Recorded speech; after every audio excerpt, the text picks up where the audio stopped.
Hey guys, my name is Kelsey Johnson. I am an 8th grade English teacher, volleyball, and basketball coach. I currently teach in Del Valle ISD at Del Valle Middle School. We're a very small district. We're also Title I.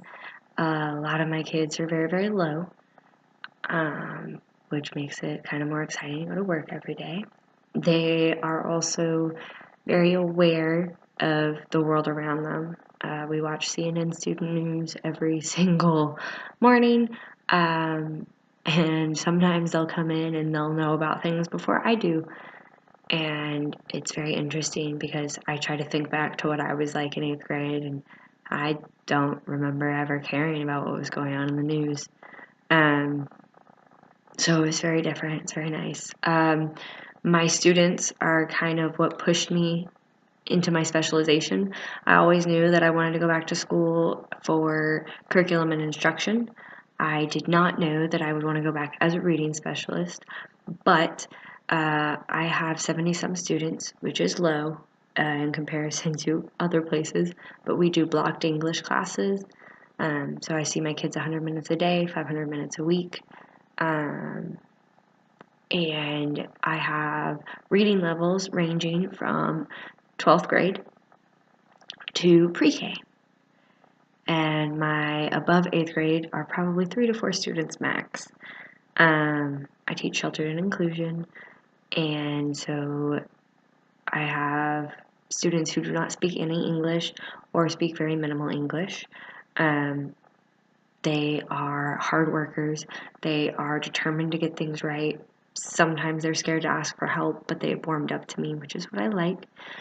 They are also very good about working together. So I have 2 that are more predominantly strong English speakers, and they will come ask me the questions and then kind of disseminate the information to the others and be like, hey, this is what's supposed to be happening. So I like to see that because they are mixed in with some regular students that don't speak any Spanish. So that can be hard sometimes. I am very open with my kids. I let them into my life, which I know some people don't think that's a good idea. For me, I'm an only child. I grew up, and my mom and I were very, very talkative. We talked all the time. My dad was silent, so I got used to talking. And I'm just open with my kiddos, which in return makes them open with me. It allows me to kind of be there. We do mediations when students are having issues with each other, and a lot of times I will have our security officer come in and let me know, hey, so-and-so asked for you in a mediation today during 8th period.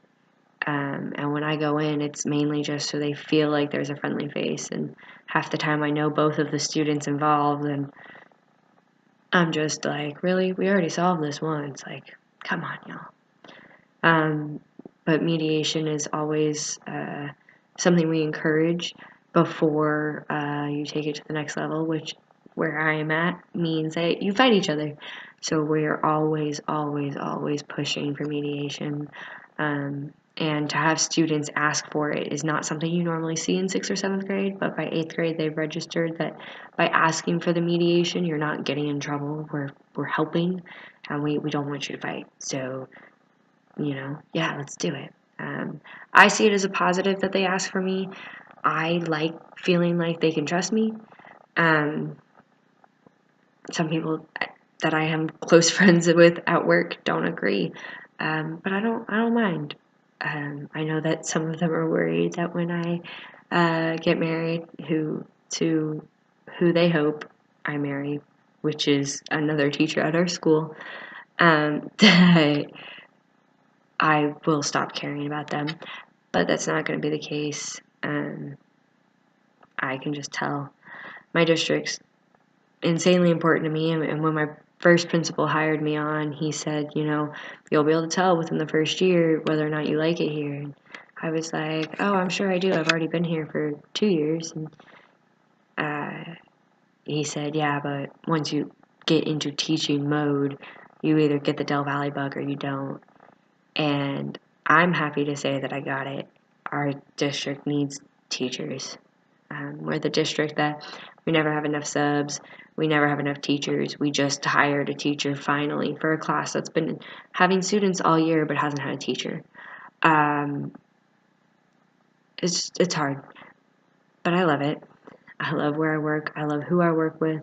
We're one giant family. Um, Everyone's got their back, and I feel lucky that that's where I ended up being. I feel lucky that I'm in a school that when I said, hey, I want to go back to school, I want to go to grad school, everyone was like, yes, do it. Oh my gosh, this is what you should do. This is who you should talk to. This is how you should go about it, across the board. And that made me really happy, really proud to be in a place where my desire to keep learning and to keep being the best version of a teacher that I can be for my kids is so heavily endorsed by my principal, my assistant principal, and my other 3 English teachers, and just my 8th grade team as a whole. I don't think I would get that many other places, and it's definitely something that for me, I think I needed. I needed a family when I first started, because if I didn't have them, there were just struggles in my first 2 years, both at home and at school, that I would not have survived. And I probably would have stopped teaching, but because I had that push, I feel lucky.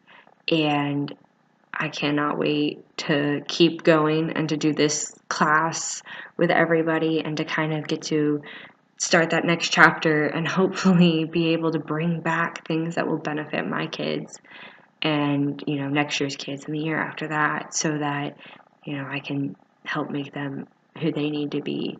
And in turn, I'm making myself who I want to be. So that's my long, rambling love story for my children and my district. And that's me. That's who I am. So I'm excited to see how this semester goes, and hopefully we all ace it.